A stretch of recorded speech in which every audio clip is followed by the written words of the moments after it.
Have you ever been in a medium to high pressure speaking situation and all of a sudden everything just goes out the window? You start getting cloudy, you forget what you had rehearsed or practiced, you can't seem to get the words out, you start switching words, changing words, you're simply not performing at your best. Has that ever happened to you? Well, my name is Michael Williams, and today we're going to be talking about why things go out the window, what you can do to prevent it, but then what do you do when and if it happens. So I'm going to do that in a few different videos. So in today's video, we'll be talking about why this happens. How many of you have ever heard of something called the sympathetic nervous system? You probably have, and if you do some research, you'll see what it's all about. But the sympathetic nervous system is a part of the autonomic nervous system, which manages all of those activities that are beneath our consciousness, unconscious, if you will. And so the things that our brain manages, like our breathing and our digestive system, are not things that we normally consciously think about. And there are some things that it's very difficult, if not impossible, for us to manage and think about on a conscious level. So this is what our autonomic nervous system does. So the sympathetic nervous system is part of that.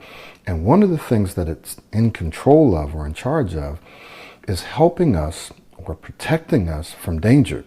So you've probably heard of something called the fight or flight response. Sometimes we call it the stress response. And this is what happens to us when we feel like we're in danger.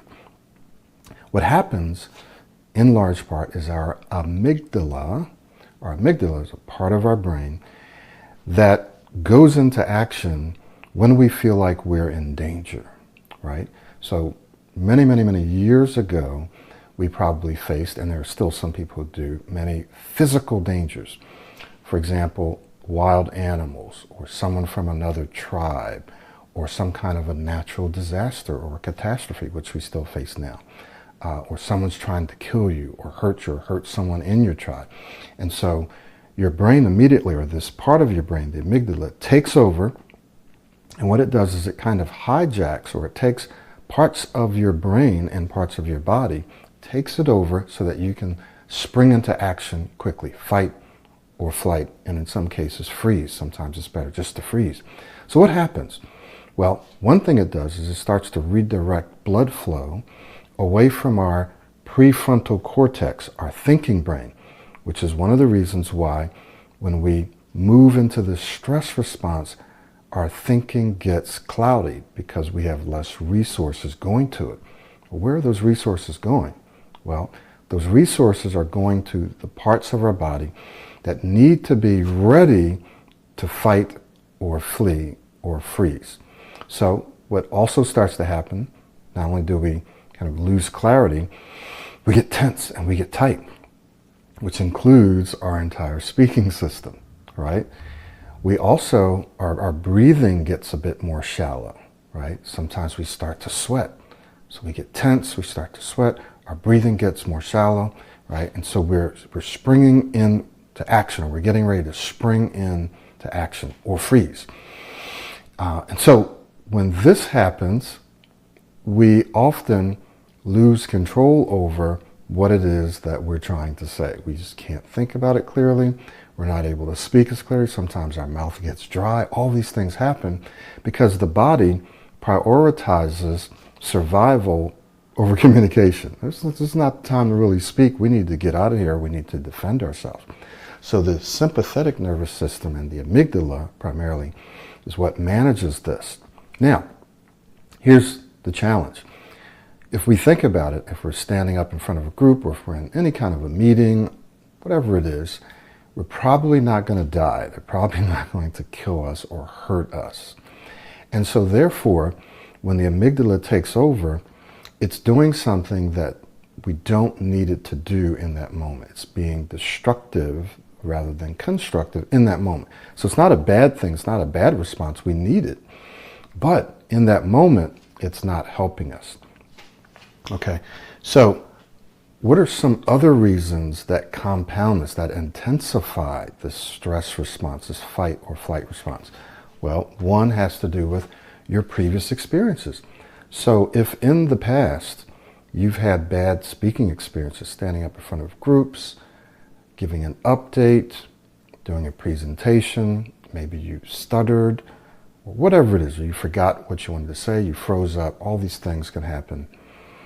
Then those previous experiences impact how you think about speaking events that are coming up, right? Because your brain immediately goes back and searches your memories and it says, oh, we experienced something like this before, so more than likely we're going to experience it again. So you start to feel anxious about it and nervous, and you start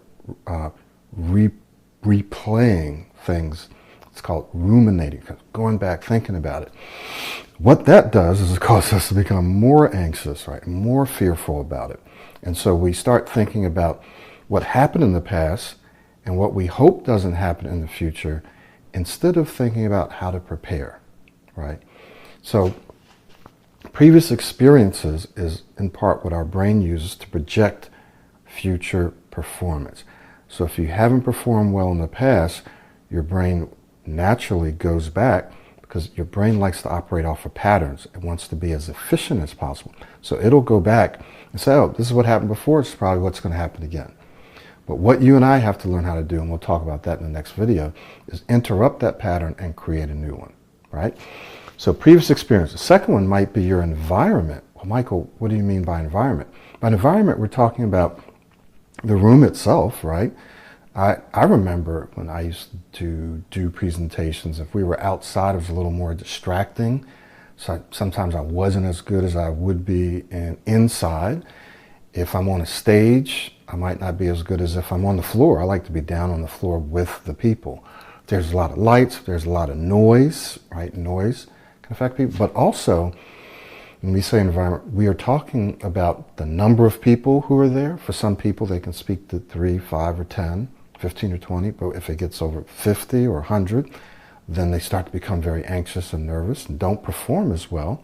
So the number of people, the authority of the people there. So if there are people, or the status, right? If there are people in authority, that can impact us. There's supervisors, managers, presidents, VPs. Sometimes your relationship with those people, do you know them or not? Are they strangers? That can impact. It's another environmental factor. How you're feeling in that moment. Are you tired? Are you feeling anxious or frustrated about something? So you're feeling, so there's some internal environmental factors that can affect us, as well as external ones. Who's there, their level of authority, your own thoughts, which we'll talk about next. So old thought patterns or thought patterns. If you're worried about and focused on what you don't want to happen, you're going to increase the stress response. You're going to start feeling more anxious and nervous. And then what's going to happen? You're going to start to lose clarity. You're going to start to lose your ability to speak well, because everything's going to go out the window. So just our thoughts, our thinking, what we're thinking leading up to that event, as well as what we're thinking in that moment while you're speaking, can impact your entire performance and how your body operates, and obviously how your brain is responding and where it's directing resources, right?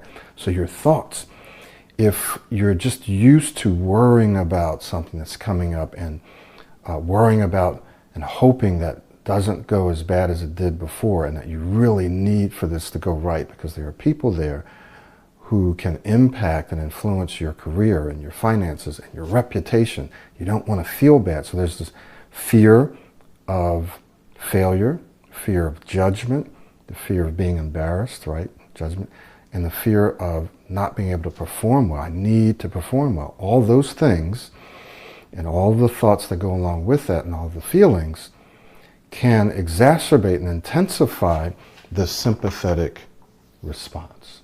Does this make sense? So what we're going to do in the next video is talk about what you can do to prime your brain so that the likelihood of this happening is very, very low, right? Of course it's going to happen to any of us, depending on the situation.